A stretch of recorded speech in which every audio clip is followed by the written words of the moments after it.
Всем доброго раннего утра. Хочу сегодня рассказать вам одну историю из своей жизни. Точнее, очередную историю. Поскольку скоро выйдет книга о моей жизни, я всегда задумываюсь над тем, что обычно книгу пишут в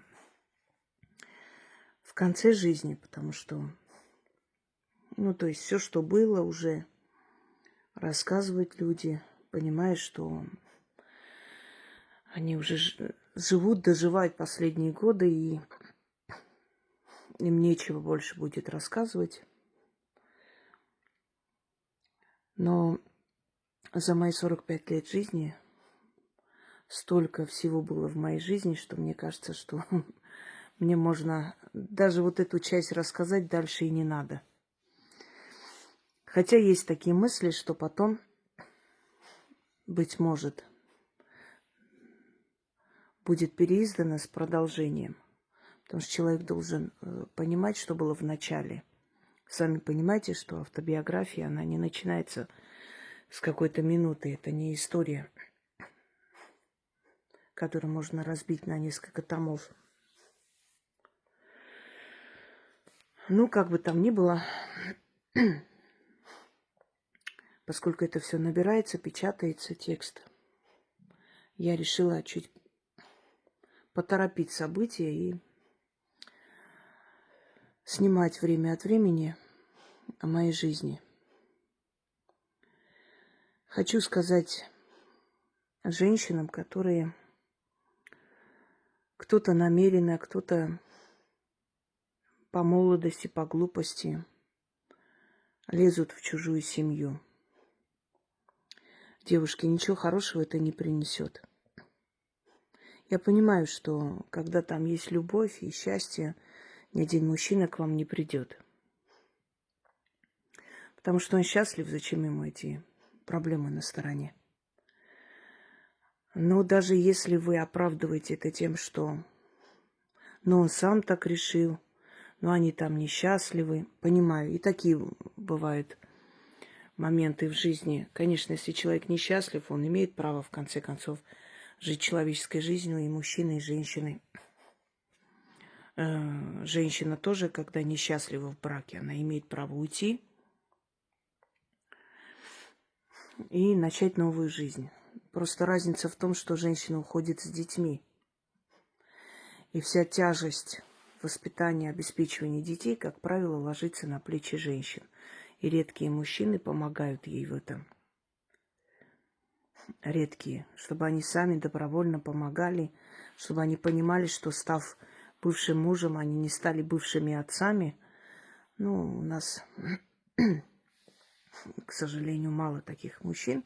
И поэтому, когда женщина уходит, она берет на себя очень большую тяжесть и ответственность. А мужчина, он налегке уходит. Здесь бубен просто висит, поэтому звук такой эхом раздается. Был в моей жизни случай, когда в меня безумно влюбился человек. Мы с ним познакомились на каком-то там мероприятии. Я не помню, там посвященное какому-то там событию. Сейчас точно не помню, правда. То ли 200-летию какого-то учреждения образовательного. В общем, он со мной познакомился. Он приехал туда, потому что он один из больших начальников Волгоградской области. Довольно богатый человек, у него и яхта есть, и там большие возможности еще тогда были. И он со мной познакомился, у нас закрутилось, завертелось. Я тогда еще была человек не семейный, у меня не было ребенка. Может, привлекла моя внешность, не знаю, может, еще что-то. Ну, полюбил меня человек. И я, естественно, спросила, что, скорее всего, вы женаты. А я с женатыми мужчинами не вступаю в связь. Пусть с ними их жены мучаются. Он говорит, я был женат, но он не солгал. Мы в процессе развода. В общем, долгое время у них не было детей. Потом она родила мальчика. И, не сложилось. Вот мы друг другу охладели, и мы как-то цивилизованно разводимся. Я ей оставляю дом, там содержание полностью на мне, конечно. Но я вот как бы уже не семейный человек. Он мне не соврал. Он сказал правду. Такой широкоплечий, высокий, знаете, вот такой вот образ русского богатыря. Я не знаю почему, но в меня всю жизнь влюблялись русские мужчины. И они мне тоже нравились. Наверное, противоположность, не знаю, экзотика, но вот именно и характер русских мужчин – это медведь. Это долго-долго надо раскачивать. И если проснулся этот медведь, он на все готов. Это человек, который способен искренне любить, пойти на всякие безумства ради этой любви и защитить свою женщину. Вот почему-то всем кажется, что кавказцы самые дерзкие, вот там такие брутальные и все прочее. Знаете, конечно, не все одинаковые. Конечно, среди них есть очень много брутальных и сильных мужчин, но когда дело доходит до того, чтобы защитить свою женщину перед семьей, русские мужчины здесь всегда выигрывают. Кавказцы, они всегда уступают маме, тетке, дяде, папе, старшим. И их женить на другой женщине по приказу родни намного легче. А вот попробуй русского мужика заставь там жениться. Редкий случай, не знаю таких случаев. Так что русские мужчины за свою любовь больше сражаются. Это, между прочим, хочу сказать девушке, что ценить надо их. Наверное, мы приезжие больше видим их, лучшие качества. Потому что всегда говорят, что величие виднеется издалека, да. Вот когда есть с чем сравнить, мы всегда понимаем, что здесь больше любви, преданности и готовности за тебя порвать. А там порвать готовы за дядю, тетю, за маму, а жена как-нибудь перетерпит, между прочим. И вот он начал ухаживание, вот это вот медвежье упорство, когда человек готов на все, чтобы достичь своей цели. Он хотел открыть исторический университет, просто буквально подарить мне, сделать меня ректором, там, владелицей этого всего. На все был готов, хотя еще училась. Но он сказал, что у меня там знаний достаточно. Вот пока я открою, отучишься и будешь возглавлять. Я говорю, ты знаешь, я не могу себе это позволить. Не имею пока права в таком возрасте возглавлять университет. Я всегда понимала, что всему свое время. Может, поэтому я в жизни как-то мало, именно в профессиональном поприще, мало допускала ошибок, потому что знала, что всему свое время, не нужно поддаваться радости, чувствам и садиться за тот стул, который еще пока тобой не заслуженный. Как бы там ни было. И у него были серьезные намерения, у меня в том числе. Он очень много мне понадарил подарков. И в какой-то момент все закончилось. Мне как-то было немножко тоскливо. Я поехала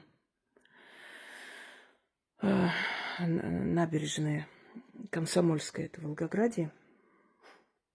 Кафе, лето. красиво там все. Вот гуляю, смотрю на Волгу. Я очень люблю Волгу. Я ей когда-то обещала, что когда в моей жизни что-нибудь получится, и когда я встану на ноги, я обязательно приду к ней. Я это сдержала, конечно. Я когда поехала в тот раз, я подошла к ее водам, поблагодарила ее за все. Это моя любимая река. И вот пошла смотреть на Волгу.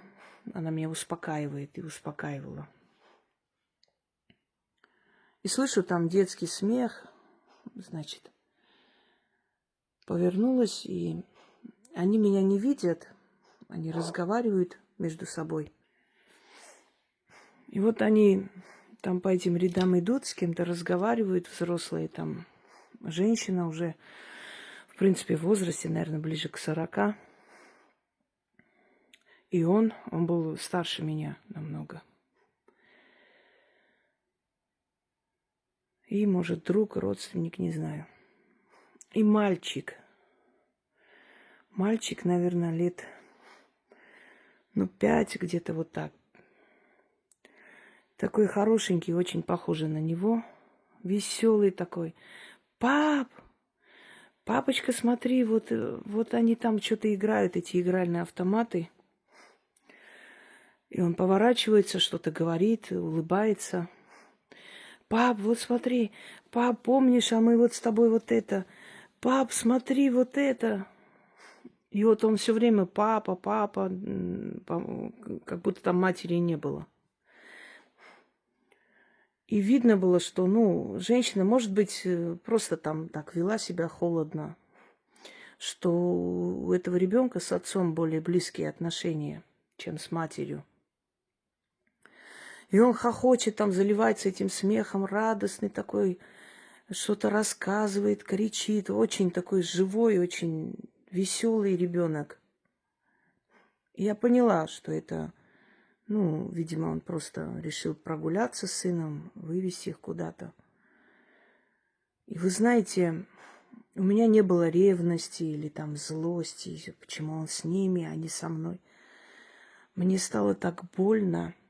Вот у меня еще не было своего ребенка, и, казалось бы, я еще молодая девчонка, и не понимаю в этих делах ничего. Но мне в душе, в сердце прям кольнуло. И я думаю, и вот по моей вине, хотя они действительно в разводе, и это правда истинная, но в любом случае, может, сойдутся, понимаете, если меня не будет. И я думаю, и вот по моей вине этот ребенок лишится папы. Как бы там ни было, он же не понимает, он еще маленький, ему не объяснить, что там родители как-то несчастливы, счастливы. Может быть, я приняла неправильное решение, может быть, на самом деле люди имеют право на счастье, в конце концов, и он бы и так заботился об этом ребенке, он тоже заслужил быть счастливым, может быть. Но вот этот момент, когда я это увидела, этого мне было достаточно, чтобы понять, что я должна уйти. Знаете, для того, чтобы такое сделать, нужно на самом деле иметь мужество. Я объясню, почему. У меня с родителями были никакие отношения, и в семье я не была нужной. И вот мне бы, например, или на моем месте другая, получив такой шанс, выйти за богатого мужчину, который тебя любит и вот так вот бережно к тебе относится, устроиться хорошо в жизни, уйти наконец-то, жить своей жизнью. Вот тебе и шанс. Хороший человек нашелся, заботливый, богатый. Иди, уходи. Плевать там на ребенок или что в конце концов надо о себе думать. Наверное, так надо было мыслить. Я так понимаю, что, может, другая на моем месте так бы и подумала. А я здесь при чем? Они разводятся, они и так не будут вместе. С чего я должна лишить себя этой возможности уйти и жить своей жизнью? Но я просто поняла, что я с этим жить не смогу. У меня перед глазами вот этот вот краснощекий мальчик, который радостно хохочет, бегает и очень сильно любит папу. И вот я приняла решение в тот же день. Я съехала с той комнаты, которую снимала, отправила через знакомую все, что он мне подарил, попросила ему передать и написала ему записку, что он должен вернуться к своему сыну, потому что ребенку нужен отец. Пересиль себя, забудь все, что было, и вернись в семью. Все, я исчезла. Он меня увидел через много лет в Волгограде. У меня уже был ребенок, и много чего еще случилось в жизни. Он вдалеке только увидел, он был не один, там делегация какая-то правительственная. Он так посмотрел на меня и покачал головой, мол, зря ты это сделала. Но я думаю, что не зря. Вы знаете, есть вещи в этом мире, которые важнее даже, чем ты. Твои чувства и твои желания. Есть человеческие, общечеловеческие понятия. У меня не было ничего хорошего. Вот вчера отправляла подарок сестре. Она на себя жалеет. Я такой человек, я своему окружению всегда дарю то, что они... Ну, как всегда, мы, женщины, на себя жалеем и шубы, и все на свете. Я дарю им. Потому что я, во-первых, с собой не унесу. Во-вторых, считаю, что люди, которые близкие тебе, должны радоваться. И ты можешь это сделать. Ну и кроме всего прочего, мы с сестрой одно время отдалились, нас между собой рассорили. И я понимаю, что у нас не одинаковая судьба, нам делить нечего. И она очень многого добилась в жизни, очень много работает и до сих пор. Она врач.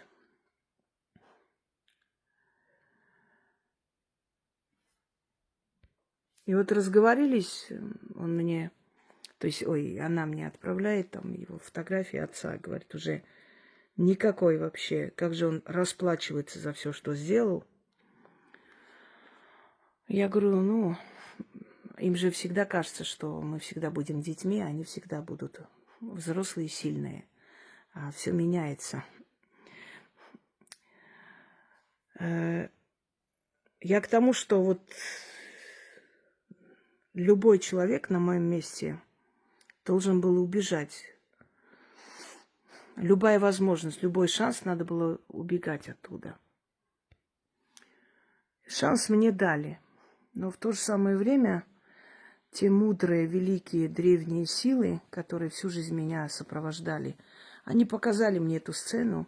Не случайно совершенно я там оказалась. Я еще не хотела туда, и какая-то тоска меня туда выгнала. Они просто мне показали и как бы спросили, сможешь с этим жить? Да, ты будешь жить хорошо, богато, он обеспеченный человек. Он к тебе хорошо относится. Неважно, что там дальше будет. Сейчас-то у тебя все будет хорошо. Можешь. Но ты сможешь с этим жить? Мне даже советовали там подруги. Ой, ну ты дура, ну и что теперь это, какая разница, тебе-то что это, они сами разводятся между собой, разберутся. Они все на себя примеряли, они завидовали, видели, что он приходил всегда с цветами. И не могли меня понять. Одна вообще говорит, да я на твоем месте вообще взяла бы этот институт и... Даже если бы не была с ним, ну и что, это шанс, ты не понимаешь таких мужиков, ну не каждый день будешь встречать, ну что ты за эта дура такая? Я говорю, я не смогу, я не могу с этим жить, невозможно, это будет отравлять мою жизнь. Сознание того, что вот глаза этого ребенка, понимаете, слезы, И слова «папа, ты нас бросаешь», не смогу жить. Поэтому и говорю вам, девушки, больно, да. Кто-то скажет, не собираюсь я отказываться от любимого человека из-за этого. Почему я должна отказываться? Может, вы и правы, я не говорю ничего. Действительно, жить просто лишь бы ради ребенка, может, и действительно и не стоило бы этого делать. Но на тот момент, будучи молодой девушкой, как ни странно, я поступила мудро. И все, что у меня есть, я сама достигла всего без мужчин. И рада этому, никому ничем не обязана. И, может быть, ничего такого здесь нет. Если мужчина полюбил, он должен и заботиться. И что здесь такого? Это всегда было так и должно быть.